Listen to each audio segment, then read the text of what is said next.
সাবুর পকোড়া বানাতে গেলে প্রথমেই বাদাম নিতে হবে, বাদামটাকে ভালো করে ভেজে নিয়ে একটা হামালদিস্তার সাহায্যে হোক বা মিক্সির সাহায্যে হোক প্রথমে গুঁড়ো করে নিতে হবে। গুঁড়ো করে নিয়ে এটা সাইড করে দেবেন।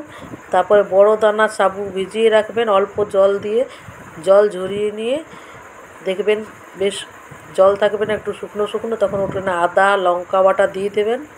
আর যে বাদামটা গুঁড়ো করে রেখেছেন আধ ভাঙার থেকে একটু বেশি নেই, ওটা আপনি দিয়ে দেবেন। তারপরে আলু সেদ্ধ দিয়ে দেবেন, স্বাদ অনুসারে একটু নুন দেবেন আর গুঁড়ো মশলা দেবেন। হাতের সাহায্যে ভালো করে মেখে নেবেন, নিজের পছন্দ অনুযায়ী শেপ দেবেন।